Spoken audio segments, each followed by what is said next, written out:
Hello, everyone. Welcome to the Port City Podcast. If you're watching this on YouTube, it means they actually let us post an Airsoft video.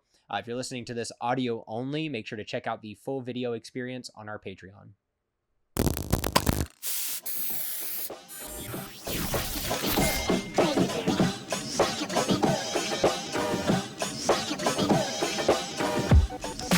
All right, everyone. Well, if you were paying attention to the intro, you may have some sort of guess as to what this episode is about. Obviously, the title and thumbnail, I'm sure you guys know already. But we're talking about what's happening with Airsoft content online, the censorship, why we're seeing such a heavy push for censorship of Airsoft content. So we're going to keep this episode kind of brief today for a lot of you guys who may not be familiar with the channel, just so we can get you the information that you need.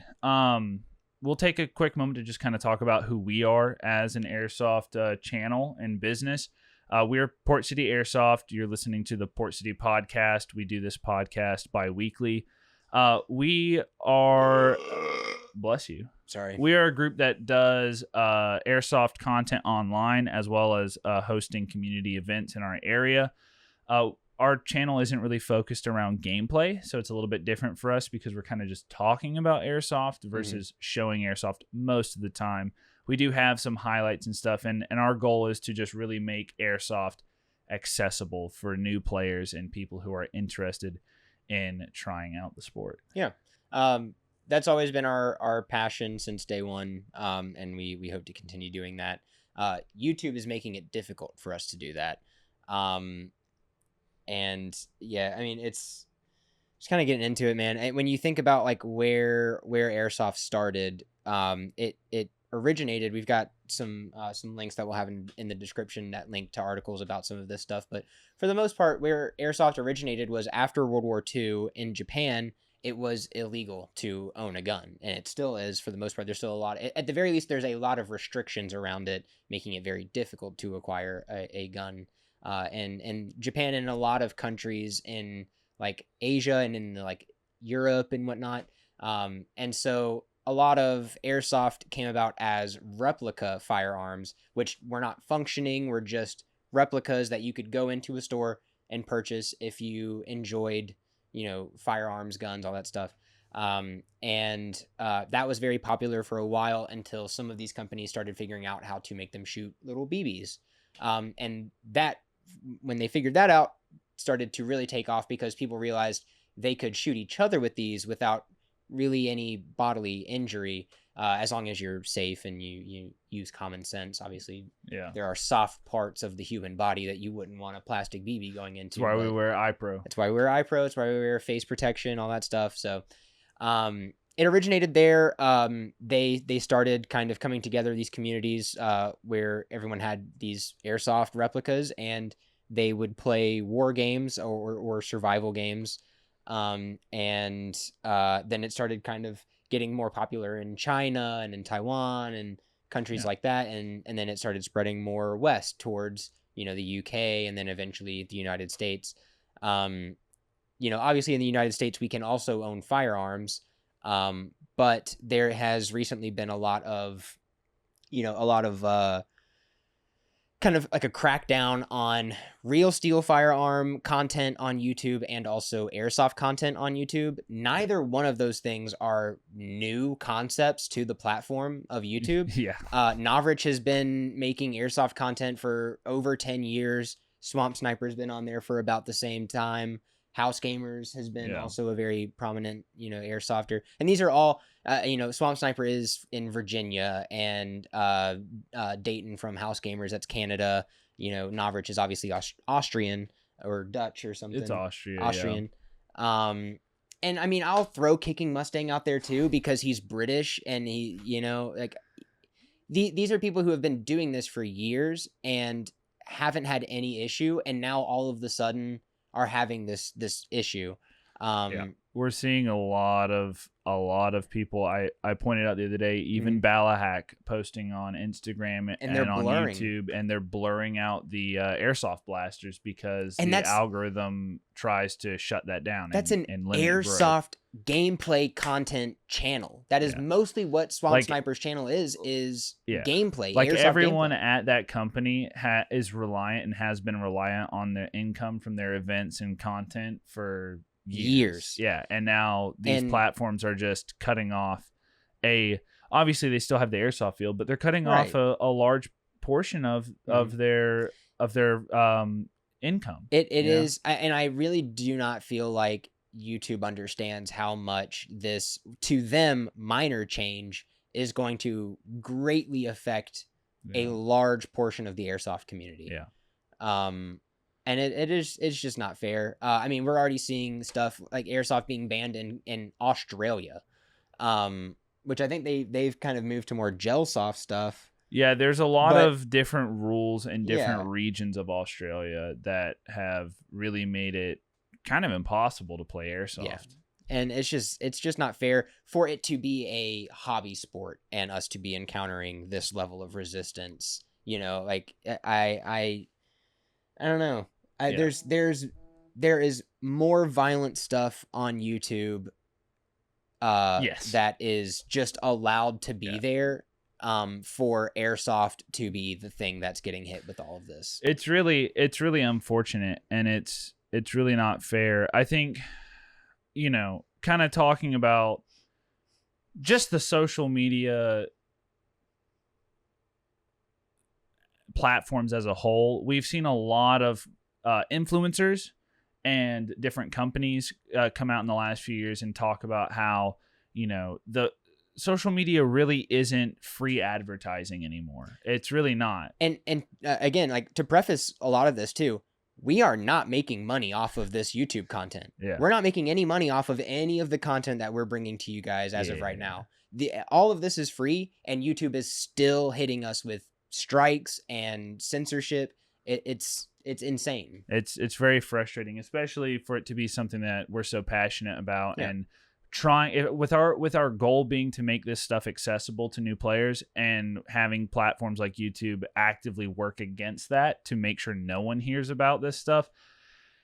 It's just frustrating. But yeah, I mean, social media as a whole, a lot of these platforms, especially with Meta and everything with Facebook and Instagram, they're kind of moving away from organic growth. Like it's very hard to get discovered. And obviously some of that is due to just the sheer amount of people and brands that are on. You know, when there's that many people, there's less space for everyone to be noticed and recognized. But not even that, just the way that the algorithms work. Like, I can't even tell you how many times a day I get ads for stuff I don't care about and don't get to see. I have to go to the pages that I follow to find the content I want to see, because everything's moving towards paid ads. And we experienced a lot of that with our first event that we hosted, trying to do the marketing for that.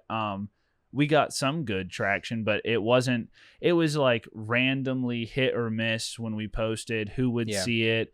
Obviously our subscribers and followers, most of them got to see it, and we post in our Discord server as well with updates. You can join our server down in the description below if you're interested. But it's one of those things where people just like are getting tired of social media being kind of like a monopoly for these companies, to where you kind of have to be on there for discoverability, but you also have to pay them a bunch to be on there. And then you like have get to ads. You have to adjust your content to fit their terms of service in a way. And I guess my point just being that it's not just Airsoft who's experiencing limited discoverability, but on top of that, right, the thing everyone's dealing with, we're also dealing with this censorship.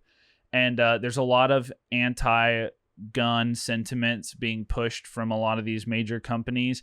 We're not here to speak on that, just being that we're solely focused on Airsoft. I know, but both of us have talked about on the podcast, we do have firearms and we do like to go out to the range and shoot, and we have buddies who we go with, but like, this content here is not focused on that. No. We're focused on making Airsoft as a hobby more accessible to you guys. And so, you know, and I have I was reading this article by, I think it was CBS, and we'll link all of this stuff down in the description, all these resources for you guys, just talking about a lot of the new policies that are cracking down on firearm videos. And YouTube is, claiming that they're doing this to help protect youth, and I think that's a good thing, right? But at the end of the day, like, the youth you're trying to protect by not showing them this airsoft video are going and playing Doom. Yeah. They're going and playing Gears of War. They're playing all these violent video games.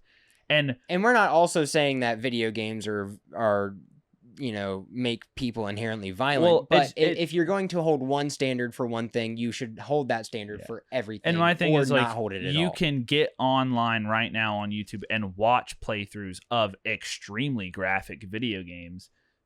I can go on YouTube right now and watch a video of a man being beheaded. I can watch videos of cops being shot and stabbed, uncensored on YouTube. These are real human beings dying on YouTube. But then I can go watch it, but my airsoft gameplay can't get shown. And the crazy thing is it's not a violent sport. No. You know what I mean? It's like, usually everyone on the field is happy and being nice and I having think fun. People have a concept of, when they don't know about airsoft, they see the guys in the kits and they see the like replicas and they get freaked out.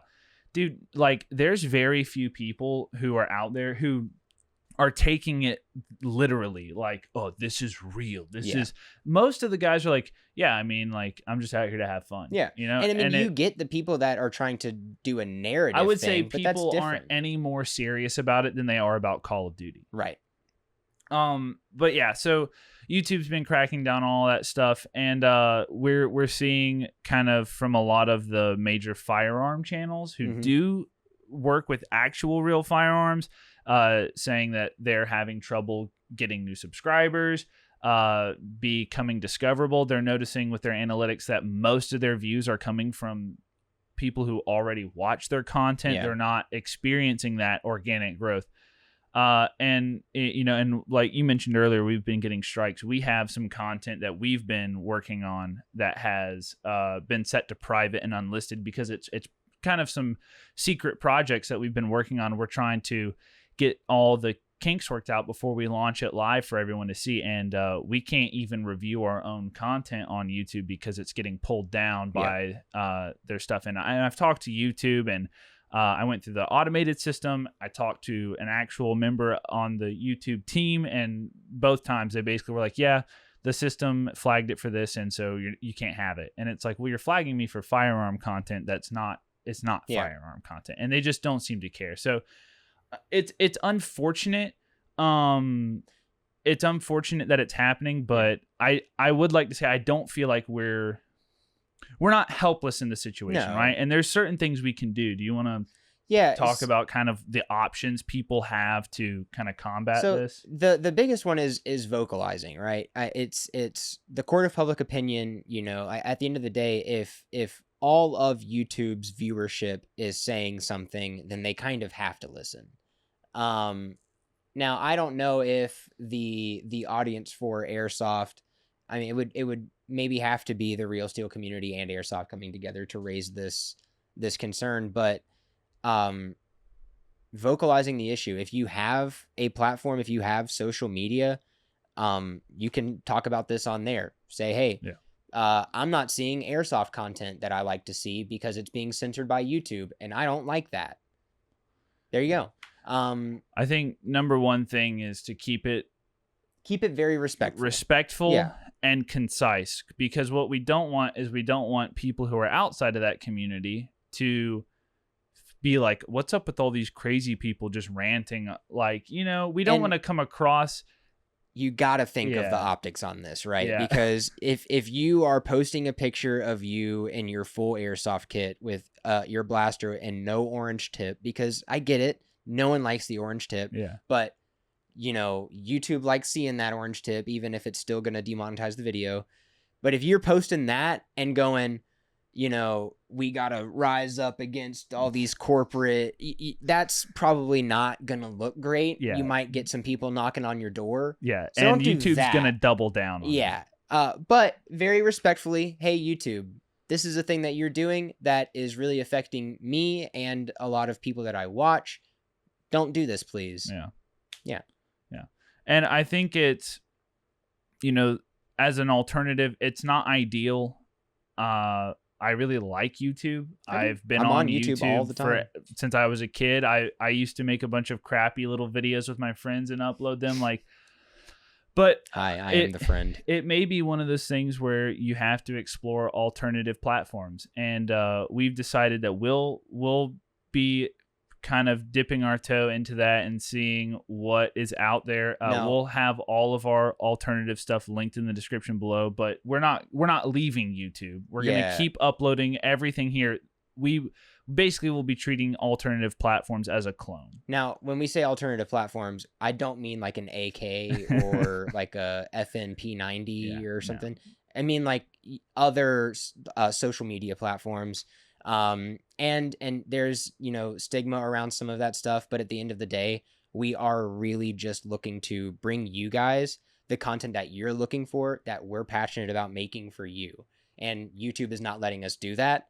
And so we only have a few options as far as what we can do there. So, our biggest one is going to be Patreon. We've launched our Patreon. The first episode of this podcast is up on Patreon for free. You can go and watch that now, the full podcast. These going forward will be on our first tier subscription. Just $5 a month gets you the full version. Gets you access to the full video version of the podcast. There's obviously the YouTube segment gets a decent amount of the podcast, but it's not the whole thing. There's other segments that we do. If you're listening to this audio only, there is a video portion of this that you're missing out on. Check that out on Patreon. And there's going to be other platforms that we'll be posting on, similar to YouTube, that we will announce going forward. But just keep an eye out for all of that. Check the links in our bio on YouTube and our descriptions and everything, and Instagram to just see where we're doing all that and posting stuff. But I mean, guys, more importantly than anything we've talked about here today, you should go play Airsoft.